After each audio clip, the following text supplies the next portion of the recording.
তাই মাঝে মাঝে বিমর্ষ সভ্যতার মুখ চোখে পড়ে। যখন কিনা কাঁচা রাস্তা তৈরি, কিন্তু বাজারে বিদ্যুৎ আছে, 3টে চায়ের দোকান, 2টো সন্দেশের, 3টে পোশাকে, একটা মনোহরি। গ্রাম থেকে লোকেরা আসে, রাত 9টা অবধি জোর জনতি ভাব থাকে, তারপর সব ফাঁকা, শুধু কিছু আলো জ্বলে, কিছু নেড়িকুত্তার ছায়া ঘুরে পিচের ওপর। মাঝে মাঝে চলে যায় ট্রাক ঘুরে শহরে থেকে, আবার সব চুপচাপ। বাকির মুখে আদিকালের বটগাছে পেঁচার ডাকও স্তব্ধতার অন্তর্গত মনে হয়। সময়টা ছিল শীতে, বাজারের উত্তরে বিশাল মাঠ, কনকনে বাতাস বয়ে আসছিল সারাক্ষণ। তারপর আকাশ ধূসর হলো মেঘে, হালকা বৃষ্টি শুরু হলো। রার বাংলার শীতে এমনিতেই খুব জাকারে, বৃষ্টিতে তা হলো ভাড়াবে। ভদ্রলোকে বলে পৌষে বাদলা, ছোট লোকে বলে দাও, আর বৃষ্টির সঙ্গে বাতাস জোড়ানো হলে তাকে বলে ফাঁকি। সেবার আবহাওয়া হয়ে পড়ল ফাঁকি। তখন দূরের মাঠে ধান কাটা হয়নি। এই অকাল দুর্যোগে ধানের ক্ষতি হবে প্রচন্ড, তাই লোকের মেজাজ গেল ভিড়তে। চাষাভুষা মানুষ চায়ের দোকানে আড্ডা দিতে দিতে প্রতীক্ষা করতে থাকলো রোজ ঝলমলে একটা দিন, এবং মূল্যবান করতে থাকলো আল্লাহ ভগবান। সেই সত্যি ক্ষিপ্ত কণ্ঠে কোনো কোনো যুবক চাষি চিনিয়ে বলল, মাথার উপর নেই রে কোনো সাদা নেই। কেউ নেই মাথার উপরে, তখন যা খুশি করা যায়। ক্ষিপ্ত মেজাজে কথায় কথায় তর্ক বাঁধে, মারামারির উপক্রম হয়, এবং তর্কে কোনো প্রসঙ্গ অপ্রসঙ্গ নেই, একটা কিছু পেলেই হলো। সেই দূরত্ব শীতের অকাল দুর্যোগে গ্রামের ঘরে বসে কারো সময় কাটে না। সবাই চলে আসে সভ্যতার ছোট্ট উনানের পাশে, হাত পাশে কিনতে। এইটুকুই যা সুখ তখন, এবং অলস দিন কাটানোর একদিনে দূর করতে নানান কথা আসে। মুম্বাইয়ের অভিনেতা অভিনেত্রী কিংবা গায়ক, অথবা ইন্দিরা গান্ধী মুখ্যমন্ত্রী, এমএলএ, নয়তো সরাবাউরি, সে সবই এসে পড়ে। জোর কথা কাটাকাটি হয় চাওয়ালার বিক্রি বার্তা বাড়ে। ধানের মরশুম, আজ না হোক কাল পয়সা পাবে, তাই ধারের অঙ্ক বেড়ে চলে। সেই সময় এলো আর বুড়ি, ধূপধুরে পুজো, ভিকিরি রূপ, রাগ খুশি চেহারা, এক মাথা সাদা চুল, ছেঁড়া নোংরা একটা কাপড় পরনে, গায়ে জড়ানো তেমনি চিটচিটে ধুলোর কম্বল, এক হাতে বেঁটে লাঠি। পিচের পথে ভিজতে ভিজতে দীপ্তি একই তালে উঠে এলো। ফয়া থরুটে মুখে তার সুদীর্ঘ আয়ুচিহ্ন প্রকট। তর্কের মধ্যে চায়ের দোকানে ঢুকে চা চাইল সে, তাকে দেখে সবাই তর্ক থামালো।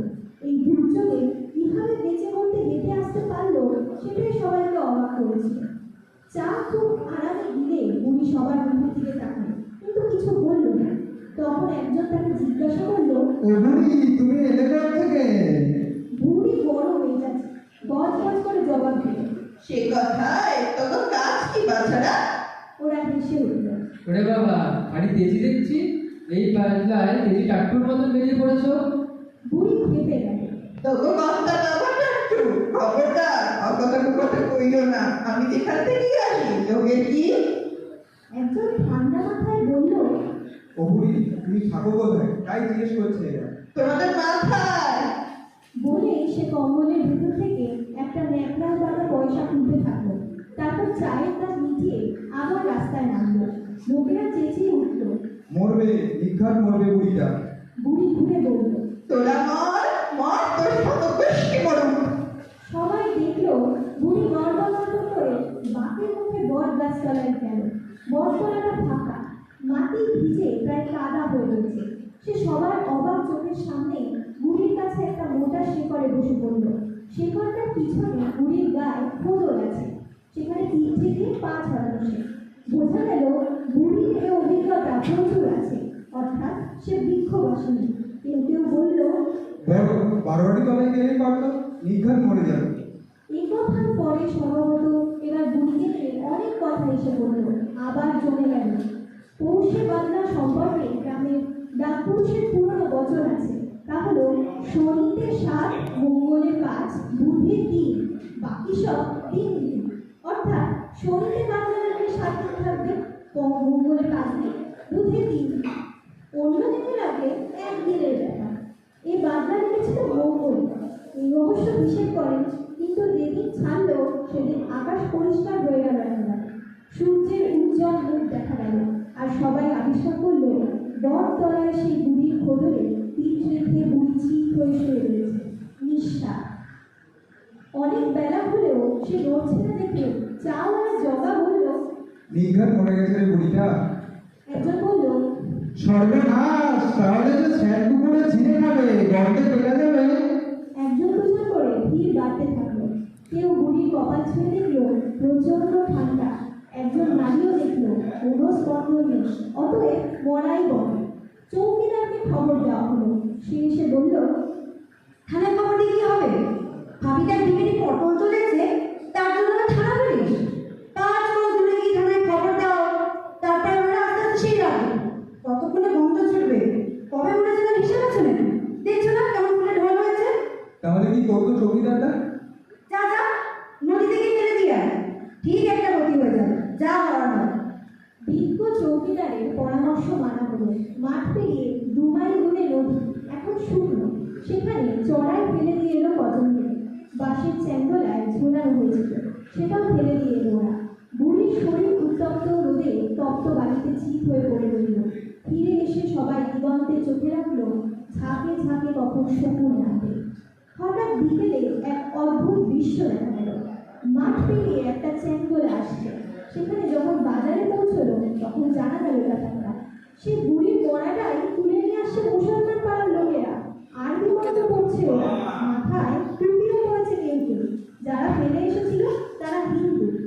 তারা অবাক হয়ে এগিয়ে জানতে চাইল, কি ব্যাপার? না, বুড়ি যে মুসলমান। প্রমাণ? প্রমাণ অনেক। অনেকেই তাকে শুনেছে বিড়বিড় করে আল্লাহ বা বিসমিল্লাহ পড়তে। এমনকি গায়ের মোল্লা সাহেব অকাট্য শপথ করে বলেছেন, আজ ফজরে যখন নামাজ পইরা এই দিকে বাস ধরতে আইতাছি, তখন স্পষ্ট দেখছি বুড়ি মরে যাইতাছি। আমি স্পষ্ট তার কলমা পড়তে শুনেছি। তা কে জানে বুড়ি মরছে? আমি যাচ্ছিলাম শহরে মামলার সময়, তাই দেখলে দেখা হলো ব্যাপারটা। ফিরে এসে শুনি ওটা নদীতে ফেলে দিছে। অবাক অবাক, তাকে আর হয় আমরা বেঁচে থাকতে, তাই খবরের ব্যবস্থা করলাম। গায়ের খরচার মশাই সবে বাস থেকে নেমেছেন। উঁকি মেরে সব শুনে বললেন, অসম্ভব, আমিও তো মহিলার সঙ্গে একই বাসে শহরে গেছিলাম। আমি স্পষ্ট শুনেছি বুড়ি বলছিল, শ্রী হরি শ্রী হরি শ্রী হরি। কার সপক্ষে অনেক প্রমাণ বসে গেল। নকরি নাপিত জিদ্দি করে বলল, কাল আমি কামাতে বসবো বলে পথতলায় আইয়াছিল, দেখলাম বসা যাবে না। তখন বুড়িকে স্পষ্ট করতে শুনেছি, হরিবোল হরিবোল বুড়ি শুনেছো? হরিবোল। আমি সকালে শুনেছি বুড়ি লাইল্লাহ ইল্লাহ বলছে। নিবারণ দাগি দাগি লোক, একসময় দাগি ডাকাচ্ছিল, চেঁচিয়ে উঠল, মিথ্যে! করিম ফরাজি এখন খুব নামাজ পড়ে এবং বাংলা মানুষ। একদা সে ছিল পেশার লাঠিয়া। নিবারণের চেঁচানি বরদাস্ত করবে কেন সে? আরো চেঁচিয়ে বলল, খবরদার! বচসা বেড়ে গেল। তর্কাতর্কি উত্তেজনা হল্লা চলতে থাকলো। তারপর দেখা গেল একদল লোক সেই বাঁশের চ্যাঙ্গলা নিয়ে টানাটানি শুরু করেছে। দেখতে দেখতে প্রচন্ড উত্তেজনা ছড়ালো চারিদিকে। দোকানগুলোর ঝাঁপ বন্ধ হতে থাকলো। তারপরে দেখা গেল গ্রাম থেকে অনেক লোক দৌড়ে দৌড়ে আসছে। সবার হাতে মারাত্মক অস্ত্রশস্ত্র। চ্যাঙ্গলাটা তখন পিচের ওপর। বুড়ির মরার দুই পাশে স্পষ্ট দুটো জনতা দাঁড়িয়ে আছে।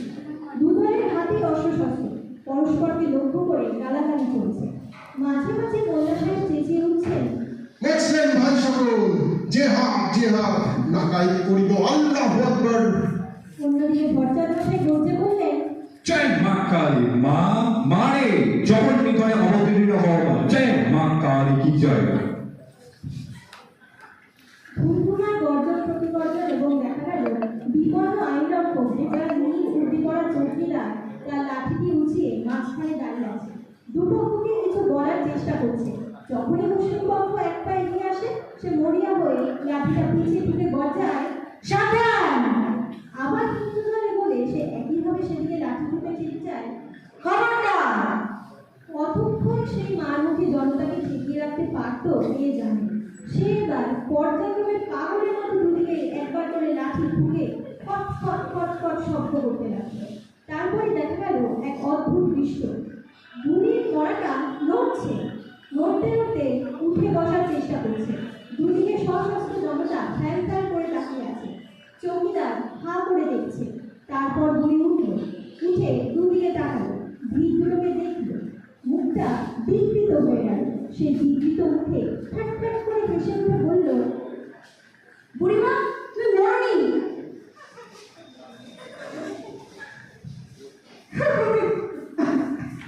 মর মর, তোর শত গোষ্ঠী মরবে।